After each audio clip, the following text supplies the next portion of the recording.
So Dale Hughley is one of the original kings of comedy. He's considered one of the best stand-up comedians even today.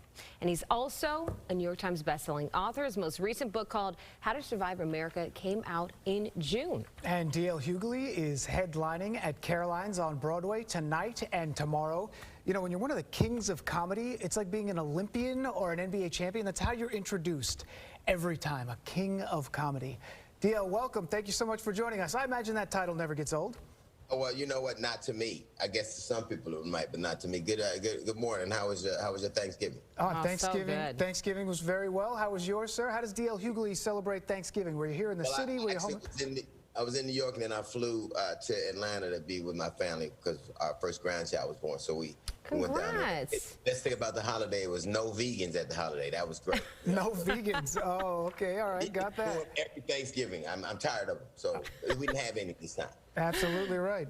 And you have your show coming up this weekend. Tell us about the show and what's going on here in the city. Well, I'm excited because I guess this is the first time I performed in New York in almost 3 years, about a year and a half because of the pandemic. So it's very exciting. I think there are a lot of things that are going on, and I think one of the great things about at least where we are now is stand-up still is relevant enough to have. You can have conversations that a lot of people aren't comfortable having. So I'm looking forward to getting on stage. Yeah, well, talk us through some of the stuff, because, I mean, you are a man of many talents. You host the D.L. Hughley Show daily. It's news, it's pop culture, it's anything trending on social media. What are some of the things that people can kind of look forward to this week? What are some of the topics that you're diving into? I think it's going to look a lot like the world does. I think that we live in an amazing place where, like, for instance, the Ahmaud Arbery ruling, I was talking with a friend of mine who's a very conservative dude. His name is Joe Walsh, and we had a conversation. I was betting him that that they wouldn't get convicted, but that's just I bet him, and I was wrong, and I'm glad I was wrong. But I don't think that happens absent the video. Like, absent the video, there were 3 prosecutors that said, nah, we're not going to convict. And so we live in America where you have to have succinct proof to exist. And I think that when I wrote the book, How to Survive in America, it just talked about the duality of living here and all the things that have to go right for you just to survive, from COVID to police interactions, to jobs, to the environment. So I always tried to find comedy in everyday things, and I'm really looking forward to getting on stage. And that's one of the difficult parts of this conversation when you talk about some of the elements of racial injustice or some of the other issues that we're talking about here, some of those convictions and the trials that we've seen recently. Do you feel like comedy is a place where that conversation can actually happen? Because in so many other forms, you can't actually have that conversation. I mean, not on Facebook or Instagram or something like that. I mean, is that a conversation you can have through your comedy, would you say?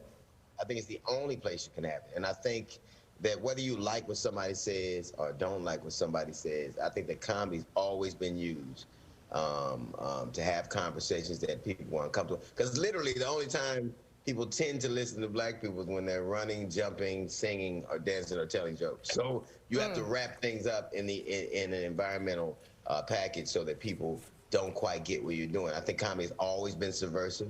I think it has always addressed what was going on. You know, even you talk about from Mark Twain to George Carlin to Richard Pryor, you know, to legends. Dave Chappelle. So I think that the one through line is that comedy has always addressed what was going on. And personally, I mean, you do TV, film, stand-up, written amazing books. Which one of those brings you the most joy? Well, stand-up, because there's nothing as immediate as that. And plus, I'm selfish. I mean, like everybody else, like you got an editor and a publisher and a producer and a director. On stage is just me. I get to be all of those. I think the one thing about being a stand-up that's consistent with all the stand-ups that I know who I love and respect is they're all kind of selfish, and they all have this thing. Look at me, look at me. So I think that stand-up indulges all those mechanisms. And Dale, just we have about a minute left. I don't know, did you see what happened to Dave Chappelle the other day when he went back to his high school? He was talking to some people at his high school and really got into a back and forth with some students who objected to some of the things that he had said in his Netflix series. You know, you have this conversation of what you can, what you can't say these days, this sort of cancel culture. Did you see that? What do you think of it? Any thoughts on it? The great thing about it is I got kicked out of school in the 11th grade, so I wouldn't have that problem. We don't have meetings at GEDs, at GED meetings. But I think it's interesting. What somebody thinks of me, and I'm sure Chappelle feels like this, is none of my business. Look, he did the special. It was there for them to consume or not. But if you can't take a joke, why are you bothering to watch it? I think we live in a world where words do have impacts, but there were words that started. There seems to be more words about the words of a comedian, more ire at the words of a comedian than a man who started a riot on January 6th. So I think our anger and the energy behind our anger is misplaced. I think that the words that actually have an impact are given short shift than the words that potentially could.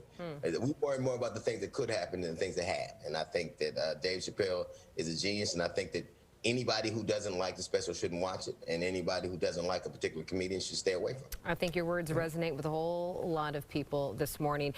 We're excited to see you performing this week in Caroline's on Broadway. This is tonight and tomorrow night. If you want to get some tickets, you can still get them. Over at Caroline's. Carolines.com. King of comedy. One of the kings of comedy. Thank you so much, sir. Have a good weekend. Thank you. You too.